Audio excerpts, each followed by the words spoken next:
Right, I've got a confession to make. I don't actually know how to fit Sir Tom Elliott into this team. Hello and welcome to part 57 of Backing the Boro. I'm Kevin. Coming up on today's episode, we have 2 games in League 2. That's not going to get old anytime soon. And we're at home against Scunthorpe, then away against Rotherham. Since you were last with me, mixed form. And I would expect mixed form at this point of the season. We've just got promoted. I didn't expect to beat Lincoln 6-1. That was a little bit mad, especially because we scored all 6 goals in the first half. And that was after the guy who scored the first 2 goals had to go off injured. So McDonald went off injured after scoring 2 goals. Fisher scored 2 goals in and around him going off injured as well.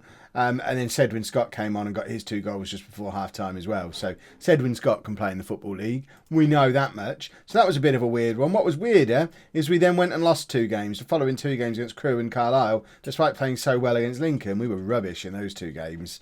But then we did beat Bristol Rovers with kind of very randomly selected team. Full disclosure, I went on quick pick and hit full rotation just to see some of these other players whose names I don't really know yet. And we actually played really well against the Bristol Rovers team, who, I mean, they are in the bottom half of the league, but they're in our league. So we have quite a deep squad.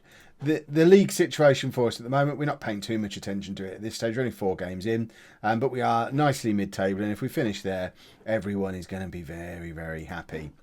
So this is the team I'm putting out there today. And this is what I'm talking about not knowing where I can fit Sir Tom Elliott into the team, because we do have an awful lot of very good midfield players. So we're going with Nadat in goal. We've pretty much had Nadat in goal since that first game of the season. Ted Can doesn't look like a League 2 player. So Nadat's in goal. A back four of Anderson, Sawyer, Redhead and Williams. A midfield of Squire, Bill, Taylor and Hurd. Now there's probably an argument that Sir Tom Elliott could play where Squire Bill is playing. Sir Tom Elliott is tutoring Squire Bill, hence he's Squire Bill. But he's 3-star current ability, 4.5-star potential. He's wanted, I mean, okay, Telford are rubbish. That we won't read too much into that. But he's playing quite well in the 2 substitute appearances that he's made so far, and played really, really well in the game against Bristol Rovers, which is why he's going to be in today. New Omar's been looking good. Aidan Chambers-Shaw has been looking good. And these are all players who are not only supposedly better than Sir Tom on their current ability. I mean, Sir Tom's not even listed, but they've got all this potential to improve, whereas Sir Tom Elliott's 29. He isn't going to improve now. We're obviously going to keep him forever. I just don't know how much game time he's going to get. I mean, this might be a disaster and Sir Tom might be in by the next episode. Who knows? But in front of that midfield, we've got Ball, Sedwin Scott and Fisher. McDonald is injured, or was injured. So Sedwin Scott gets his opportunity. He's got 2 goals from 3 games in the league. That's 2 goals from 3 substitute appearances. Those 2 goals against Lincoln. But he also scored a cracker against Bristol Rovers after coming off the bench in midweek. So McDonald, as he's recovering from an injury, there doesn't seem to be any point in forcing him back into the team sooner than he needs to. So let's get into today's game. We are still playing the control system with all the instructions on.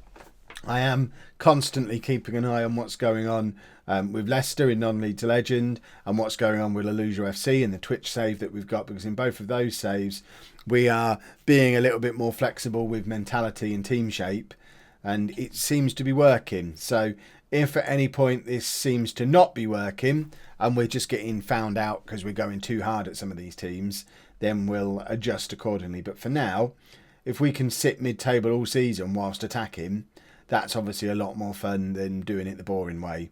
We're already doing it the boring way with Leicester. We can't do it the boring way in both saves. And this is the ground improvements going on here, by the way, where this is greyed out. I've even gone and updated my graphics card drivers just to make sure that my computer wasn't falling apart. But no, it's just, I mean, we are having work done on the stadium. I don't know why it's not displaying a half-built stand or, I don't know, a fence. I don't know why it's all greyed out. Breaks you out of the realism a little bit. Or why couldn't the game just make it that this side was the side that was getting the work done? But apparently it had to be that side. And we have a penalty 4 minutes in, and it is Sedwin Scott, and he scores. That's 4 goals already this season. It's his 3rd league goal. Pushes us up to hovering just outside of those playoff positions again, which obviously we're not going to worry too much about league position right now, but it's nice to know that we're not just sat down in the relegation zone losing to everybody constantly. Right, Redhead gets there first, clears it up towards Fisher, who plays Scott in. An injured ball, has the ball, finds Fisher and forces a save out of the Scunthorpe keeper. And we've got a corner. Taylor whips it in. He floated it in. I don't know why I said whip. Hurd plays it across to Fisher. I don't know why Nyron Hurd didn't have a crack there. We've seen him score goals from that kind of situation before. He's got a very good shot in him when he wants to. But this time Taylor does float it towards James Ball. He does decide to have a crack. And that whistles just over the crossbar. More of that, please. I like the fact we're being a little bit more creative with what we're doing with our corners. And it goes all the way back to Nadat, who lumps it up towards Scott, who's still only 5'10". He's not going to win headers, despite being a target man. And it's Hurd. Plays Scott in. That's Edwin Scott's bread and butter. And I would have expected better from him. Down in the conference, he scores there. But we can't complain too much because he is scoring at this level as well. Just not as prolifically. We get a nice shot from Hurd, forces yet another corner. This is our 6th corner of the game so far. And we're only 17 minutes in. It would be nice for us to do something with all these opportunities we're creating. 6 corners, 3 clear-cut chances and a half chance. And we've only scored once.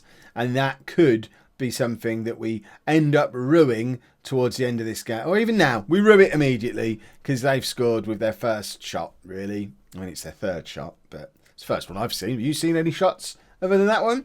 I haven't. And, I mean, it's a good finish. But, again, I feel like we're suffering a little bit from not having a proper keeper. Nadat will be good.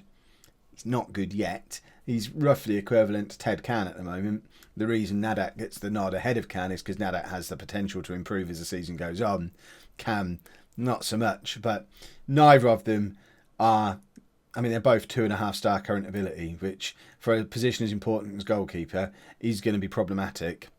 And it's going to leave us in situations like this as the season goes on, where we create a whole load of chances, but our strikers really are conference strikers, so they're not going to be super prolific at this level. So they're needing a lot of chances to get the goals that they score. And then, because we've got a weak keeper, the opposition don't need many chances to score their goals. So it means for us to get wins, we have to absolutely dominate and destroy opposition. And we kind of did that today, but 27 minutes in, we're already losing. Despite dominating the opening passage of play, we've had 66% possession. We've created more chances, but with just a little bit of naivety and a kind of weakness in key areas. We talked before the match about how we have got some really, really good midfielders, and we've got a solid defence and a good midfield. I think we might struggle up front, and I think we're going to struggle in goal. And unfortunately, that combination means we'll play well. Oh, there'll be some lovely football. We'll have 62% possession. We'll create loads of chances. But we're not going to score many, and we're going to concede a lot because of those weaknesses in those key areas. And because of the fact we're now in the stupid world of transfer windows, there's nothing we can do about it until January. Although, to be fair, all we'd be able to do is bring in free transfers anyway, which we could still do. But we're obviously going to keep looking, but I can't help but feel that as we're now in October, I think, September? Might be September. Regardless, all the good stuff's gone. But Fisher has just equalised. 20 seconds into the second half, their defender was really weird defending there because they kind of kept the ball in play, but then let Scott get across him. It's weird. So, through ball, their defender's got all the space and time he needs, but just kind of falls over it. And Scott, I don't even know if it was a cross. Edwin Scott has just kicked that really hard at the head of Fisher, and it's deflected into the goal. So, it works. We equalised, but we should be winning. We definitely should win it. It's Scott again, who's having a very good game. Finds Taylor, and it's Squire Bill to ball. Out to Anderson, who's got space to cross. He does, but he can't find Scott. But he gets another opportunity. This time finds Fisher, and it's 3-2. And despite all my whinging about our strikers not being any good, Fisher has just scored twice in 3 minutes at the start of this second half. And I think that puts him to 5 for the season. So we've got 3 strikers who have scored multiple goals already, and this is only our 5th league game. So perhaps our strikers aren't as bad as I'm making out.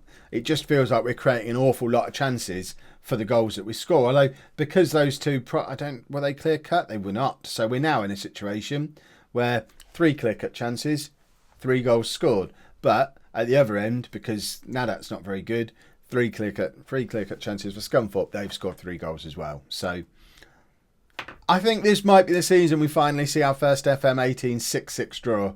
We had a few of them on FM17. We still haven't had one on FM18 in any of the saves that we've got going. But I think if there's ever going to be a season, it's going to be this one. Oh, that's some sloppy defending. We've given them so much space down this side, but Anderson does clear sort of. It falls to Hurd, and now Ball, who's probably going to be struggling a little bit now. He started the match injured, but we need him. We don't have anyone else who can play attacking midfield really, which is another weakness in the squad. Hurd over the top to Fisher. Can he get his hat trick? Oh, I thought he was going to. That was probably a better opportunity than the 2 that he scored. Perhaps he had too much time to think about it. I thought that was going to be another penalty then, but I guess there must have been some pushing in there somewhere. Us pushing them rather than the other way around. Right, 20 minutes to go. Let's get Ball off and we'll show you New Omar. But I don't think New Omar is going to drop back into the midfield, and Hurd will play in behind the front 2. He did it towards the end of last season quite successfully. Reece Williams is not having a good game. We'll bring on the quad name man, Bobby Joe Worrell Bristow, all those names. And I kind of feel like we should probably bring on Josh McDonald because he's been scoring. So let's bring him on for Sedwin Scott and see if he's still got goals in him after his little injury. Because he was proper threatening against Lincoln. Looked terrifying. I think he scored in the first game as well. I think he got the goal against Tranmere, was their goals. But he's definitely been scoring when he's been in the team. Looked the most threatening of the 3. Right, it's New Omar. He looks tall. And what a pass to McDonald from New Omar. And McDonald scores. I mean, all the credit there has to go to New Omar. That was superb. I mean, that was like watching Patrick Vieira. Look at the size of him. Muscles a man off the ball and plays a beautiful pass over the top. I think we might have a new superstar in New Omar, which again doesn't bode well for Sir Tom Elliott. How tall is New Omar? Oh, we can't look at him from that screen, can we? New Omar, how tall are you? He's only 6'1". He looks massive, but improving all the time. If you remember, New Omar came in from Tottenham last summer. I don't know why he's got a missing season on his career history, because he definitely existed. But I don't know, he's missing apparently. But that was just an excellent piece of midfield play from New Omar. More of that, please. I might even let him graduate to just being Omar, because old Omar, I mean, New Omar might become Omar, and Omar might become old Omar, because old Omar's never getting in this team again. Look at the run New Omar made there. I want to point at the monitor. And there he is. New Omar's in. Squares it to McDonald. New Omar. What a wonderful human being we've got. We might have the perfect box-to-box midfielder because he's been so impressive at both ends of the pitch. Look at the run he's made there. And then the ball finally is played through to him. And again, uses strength, uses speed, squares it to McDonald. He's got 2 goals since coming on. But both of them, massive, massive assists, go to New Omar, who has come onto the pitch, put 2 goals on a plate for McDonald, and single-handedly won us a football match. Here he is again. It's New Omar. What's he going to do now? Beautiful ball over the top to Worrell Bristow. And McDonald almost got a 3rd. New Omar. Well, he's all right, isn't he? Let's go and play Rotherham. 2 changes for the Rotherham game then. They're the obvious ones. The game changers from the last match. New Omar comes into the midfield at the expense of Squire Bill. And McDonald comes in up front with Sedwin Scott dropping back down to the bench. Rotherham are 3rd in the league. And presumably have had recent relegation, because I'm surprised to see Rotherham down in League 2. Let's have a look at them. Yeah, so they were relegated last season, having spent the whole of the last sort of 10, 15 years, League One or Championship. So Rotherham, you would expect to be a team that should absolutely thump us. We're away at their place. We're going there to control the match the way we have every match so far. So, I don't know. We'll see. Goals are plenty. No idea what end they're going to go in. It's all the fun of being with Nuneaton this season. Look at the amount of fans they've got. They've got more fans than there are people living in Nuneaton, I think. That's ridiculous. Right, Fisher is in and forces a save out of their keeper. And, oh, Ted Can came in goal as well. The other kind of important change, Nadak conceded 3 goals. I still don't know which one of these keepers I like the best, so we'll try Ted again.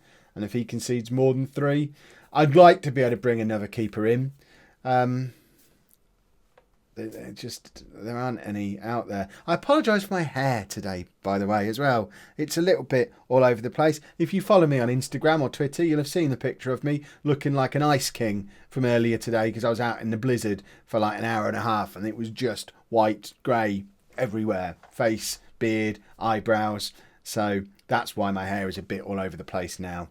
I know a lot of you are here just because of how good my hair usually is. And it's probably going to be disappointing that it's not completely on point. I promise to get better soon. Right, they're going to score here, aren't they? Unless Ted Can decides to prove why he should be our number 1. I mean, it was straight at him, but he held on to it. Can looks tiny. Stand him next to New Omar. If New Omar's only 6'1", Ted Can must be about 5'4". I'm a little sad that New Omar hasn't... They've got Connor Washington in their team. Former posh top goal scorer Connor Washington, who we sold for over £1 million to QPR, is now slumming it down in League 2 for Rotherham. We're playing against a player like that in the league. That's ridiculous. Right, New Omar's, he got magic in him again. He finds ball, and Ball plays the ball over the top to Fisher. Fisher's got him behind, but he's got 2 men on him, and it's almost as if they've scouted us. Which, if they have, that's not very sporting. We don't have the money for that kind of thing. For all I know, there's scouting going on, but I ain't looking at it. But I just think it's a little bit unreasonable for them to know who our best players are. Part of the joy of being a little non-league club is clubs should assume we don't have any good players. And I know we're not non-league anymore, but yeah, we're still a non-league club, really.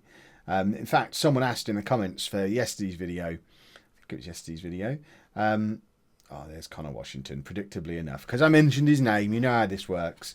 Someone asked what sort of attendances we're getting in the league. I haven't looked yet, but we will have a look after this game, if I remember. I mean, I might be too sad if we concede another 3 or 4 goals in the second half. Probably could have done better, and it's going to be the story with whichever one of these goalkeepers we have in at the moment. And I can hear the chorus of, play that other one. Mike Payne, was that his name? Well, he's officially not as good as these two on his current ability. So, I mean, he'll get an opportunity if these two continue to be rubbish. New Omar played it to McDonald. Ball couldn't really get hold of it. I think it's getting to that point where Ball needs to come off again. Probably push Hurd forward, get Squire Bill back on. And that was a good save from Ted Can. So he's got a little bit in him.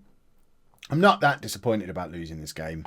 We're not really in it. We've got more possession than them. But they've beaten us for, I was going to say for everything else. They really haven't. We're passing better. We're tackling better. The only thing they've done is created more chances, which is kind of important to winning football matches. But I don't think we're being completely outclassed here. But let's get ball off. And we shall... Oh, Livesey Mason's fit again, of course. He's been injured. That's why you've not seen any of him so far this season. He's been injured. I'm tempted to bring... I might bring Mason and Scott on. And we'll just have a look to see how that partnership fares in League 2. Right, Bill, drop back. Hurd is going to go up there, and then we'll swap those two around. That's where I wanted it. And I think we are going to make the double change up front. We're going to go for Cedwyn Scott and Livesey Mason for old time's sake for the last 20 minutes of a game against a team that were in League 1 last year. Let's see if Livesey Mason can cut it at this level. Cedwyn Scott's already proven himself to be a League 2 quality player. Hurd plays it into Mason, and Livesey Mason, 1 minute into league football, has his first league goal. I noticed when I was looking at the club overview at the start of the season, Sir Tom Elliott's still not on there at all. Livesey Mason is a club legend, though. After just 3 seasons, club legend, and there you go. He's showing why. Because, inexplicably, this man who shouldn't have been good enough for us in the conference is apparently going to score goals in League 2 as well. I don't understand it. I've got to have more faith in Livesey Mason. I know he's been injured, and that's why I've not been playing him. But I don't know that I ever would have gone to him because of the form that everyone else has been in. And it's a mistake I've made before. And now I know Mason's going to score at this level, just like he has at lower down. It's mad. Right, can we grab a winner? It's Scott. Well, there's no time left. And, yeah, because of that, we didn't score. I mean, that's been 2 cracking results. I'm massively happy with that. It leaves us nicely settled into mid-table, as we were before. And we'll just have a quick look at the attendance for the Scunthorpe game. 2,000. Wow. And just to prove I wasn't lying about this, if we go on to general, there is Livesey Mason, club legend. Scott's an icon. Darren McQueen is still an icon despite retiring just after he left us. I've made it onto favoured personnel, as has Fuster, plus Jordan Nicholson and Ben Hornsby. Ben Hornsby's 24 and he's probably about to retire because he's not had a club since leaving Boston. Well, there you have it. Things are going well. If you've enjoyed that, please make sure you leave a nice big thumbs up on there for me. Subscribe to the channel for daily Football Manager videos. And thank you very much for watching.